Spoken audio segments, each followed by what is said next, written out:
Hey guys, welcome back. So we got the transmission strapped to the bench, literally, vertically, and because I almost forgot about this, I tried to pull that pump a couple days ago, and I forgot you got to do this vertical, so luckily it was stuck. So now, got it strapped down where it can't move, and we're about to start taking this apart. So our goal is to change this bushing right here, and I think I got to pull the pump to get that out. I guess I should probably look before I tear into this, but I'm pretty sure you got to pull the pump to get to that bushing. So that's the plan. But I'll look at that real quick, and then we're going to pull this bolt and then try to get this pump loose. It was stuck last time, but I think I can actually hit on this with a hammer and knock it loose. But we'll see. So here we go. Alright, good news. We got this apart. So it took a minute. We basically just took a dead blow hammer and tapped on that external spline right there and just kind of rocked the pump back and forth because this gasket had, you can see it kind of ripped, so it was kind of gluing it all together. But we tapped it around for a couple minutes, finally got it loose and lifted the pump out. Very carefully, there's a bearing right here that's stuck to the pump, so we put it back. There's the pump. Here's the inside of the trans. It actually looks, let's see if I can zoom in a little bit and get some light. Yeah, so there's some of the insides.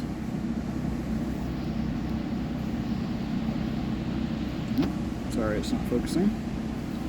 I promise that's inside the transmission. Here's the band. This is the one we adjusted, funny enough. So there you can see a little bit of a gap, and it tightens up.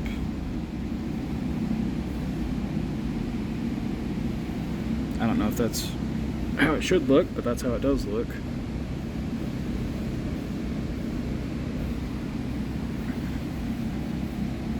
Here's some of that. This is like a thrust washer. It's a little bearing, needle bearing, I think. Yep, now we're gonna try to do whatever it takes to get that bushing out of this pump. Alright, so we got this pump up in the vise. We used a little piece of sheet metal to not screw up our splines. These, we just broke these loose. These weren't even that tight, like 20 foot-pounds tops. So, got to set the bolts aside, and presumably this pump's about to lift out, and don't know beyond that. Might be next video might be a bunch of parts scattered on the floor.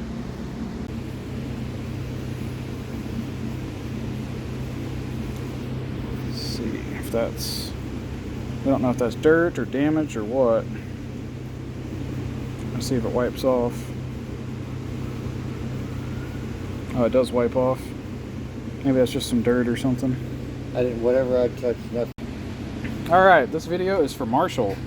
So here's that bushing, zoom out a little. Here's our pump, we got the gears out. This wasn't too bad. And let me show you this bushing. We're about to change it, but we did all of this for this. Looks like that does have some roughness. You can tell, I don't know what caused that, but it definitely had some wear. That's like the bottom of the pump. This is kind of the top.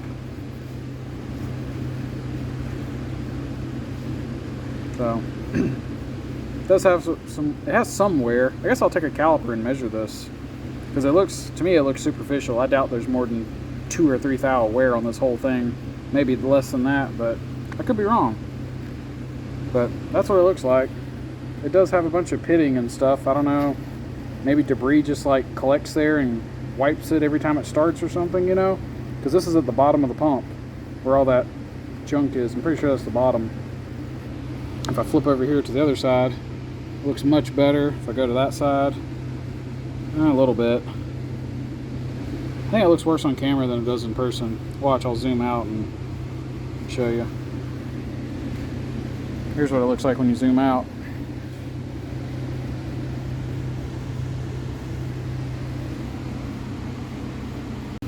Alright, so here's our original bushing. It kind of looks a little scratched up, scuffed up. It's got some marks on it. But funny enough, when you actually hit this thing with a caliper, the ID measures 2.000 inches everywhere I measure it. So that's actually the nominal spec. So it appears, despite the damage to the surface finish, which, you know, if you look at it over here, a couple little scratches, not bad. Right there, there's a bunch of like pitting. I'm guessing some debris that was circulating in the oil embedded itself in there. So it made it look bad, but it kind of did what it's supposed to do, which is a soft material. It can embed debris in it and not tear up the bushing. So despite the fact that there's obviously debris embedded in that, I'll zoom in, it looks even worse. That's definitely little chips that were circulating that got embedded in that bushing, no doubt about it. And that's at the bottom. I guess gravity just naturally fed stuff to the bottom of that, because the other side, you don't really see it. A few scratches, but nothing like that one spot at the bottom. So despite that, it doesn't, it's 2 inches exactly. Now here's the new one. There's no damage to this one, but this measures bigger, and I'm guessing that when you press this in, maybe it squeezes it and then it becomes the correct size. That's probably the case. So I'm not opposed to changing it, because I expect, you know, once it's pressed in, it probably will be the right size. But I got to figure out how to get this out of there, and then I got to figure out how to put that in there. The easiest, maybe I should, this is probably the wrong word. The best way that I know to do it is to machine a little tool that basically has a little step that's just under that to center it, and then it comes out and catches this lip, but it's smaller than the OD of the bushing. So let's see, I actually don't know what that is. Try to one hand do this. So here's the bearing, the bushing I mean. Yeah, this is about 2.13, more or less. Oh, there we go. About 2.13. This thing's slightly egged or whatever. Once it gets pressed in, I'm sure it's fine. So we would need to make something, say 2.12 on the OD and 1.99 on the ID with a little step, and then you can press that right out of there. And we may do that because we have a mill, a CNC mill, so we may do it. But I gotta, even if I do it, I can't do it tonight. I gotta go design the part, do the cam programming, then I could put it on the machine and get some material and blah blah blah. It'll be a few hours. That's half a day probably to make that little tool. And I'm gonna think about it. But this is kind of where we're at. So I guess at this point we're either gonna make the tool and swap the bushing, or figure out where I can go buy a tool and use that, or just put this thing back together.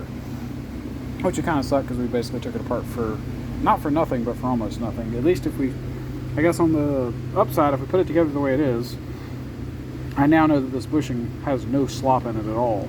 It still measures the way it did from the factory, which is actually extremely good news. That means that our converter, we had a custom converter, we had a custom bell housing, you know, we did all this work.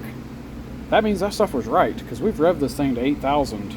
So if that stuff was crooked, you know, we would have found out. It would have took out that bushing, it would have tore this up, and like I showed here, the egging on this measures the same where the bushing touches as where the bushing doesn't touch. And so it looks like we actually got the bell housing right. That's actually pretty relieving to know. So, okay, I'll take that back. So this definitely wasn't for nothing. That's a huge thing to know, but I would like to pop that new bushing in if possible. So we're gonna knock off for the night and think about it, and we'll probably come back tomorrow. I would hope that one way or another this thing's going back together tomorrow. New bushing, old bushing, whatever. The pump did look pretty good. Here's the gears. They have a little bit of, you know, stuff in them. I'm going to clean them up. You can see, like in the very roots, it looks like a tiny bit of either clutch material or something got, you know, whatever it is, a little bit of dirt every once in a while. We'll take and clean all that real nice and put it back together.